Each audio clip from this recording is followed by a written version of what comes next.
Welcome back. We are now going to talk about testing immediate inferences again from the Boolean perspective. But this time, instead of using the square of opposition to test immediate inferences for validity, we are going to use Venn diagrams. It's really important that you remember what the standard form categorical propositions look like in their Venn diagrams, because they're always going to be the same. So if you do not remember, you should go back and review the Venn diagram video, the previous Venn diagram video. Okay, so here's our A proposition, all S are P. The diagram for it looks like this, where we have our two overlapping circles, and we shade in the area on the left.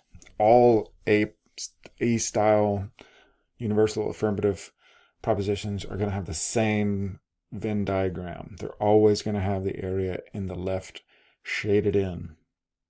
Sometimes you're going to run across statements that begin with "it is false that." We saw that over when we were testing immediate inferences from when we were using the square of opposition. So now I've got to teach you how to do it using Venn diagrams, because you cannot just diagram a statement like this. In order to diagram a statement that begins with "it is false that," you must diagram the opposite. So there's an extra step involved when you use Venn diagrams to test immediate inferences that you don't have to do when you're using the square of opposition, but you do have to do when you are using Venn diagrams to test immediate inferences.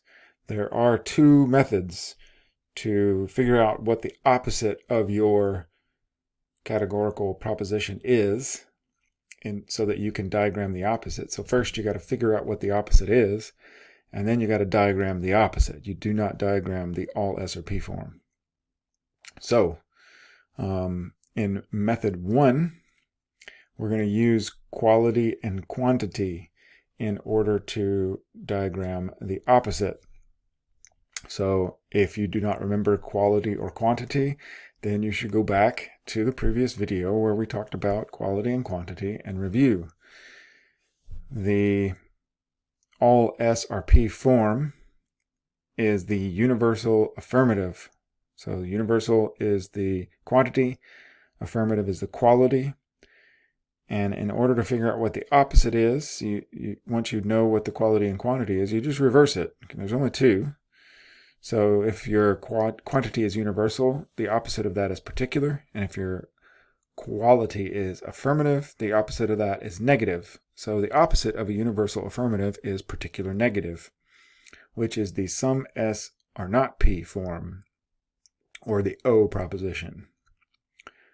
And this is what the diagram for that one would look like. The X on the left-hand side of the diagram. There's another method though. You can also use the square of opposition to determine what the opposite is. So draw your square, label it with your proposition that you start with. In this case, we have A as our proposition that we're starting with. And you just look at the diagonal, the contradictory relationship. The contradictory relationship at the diagonal tells you what the opposite is.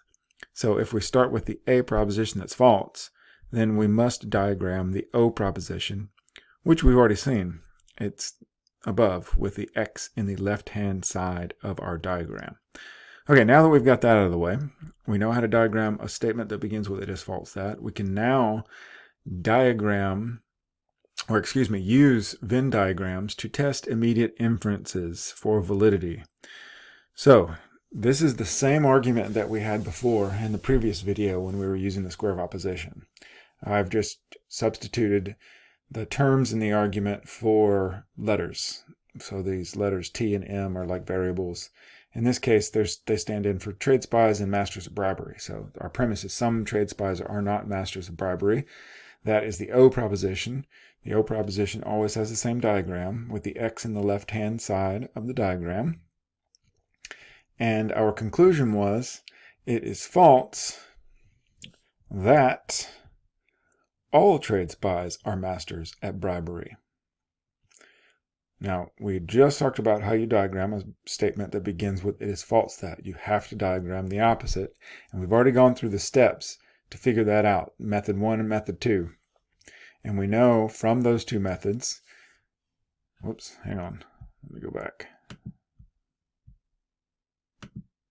We know from that method that we need to put an X in the left-hand side of our diagram. Okay, so knowing that, and we already had our premise diagram with an X in the left-hand side of our diagram, those two diagrams match. And since the diagrams match, that means that the immediate inference is valid. So that's what we're looking for. You diagram the premise, then you diagram the conclusion. If the diagrams match, the argument is valid. If they don't match, it's invalid. Very simple. Okay, so let's go through this again. Get back to where we were. So there's our X in the left-hand side. The diagrams match. So the immediate inference is valid.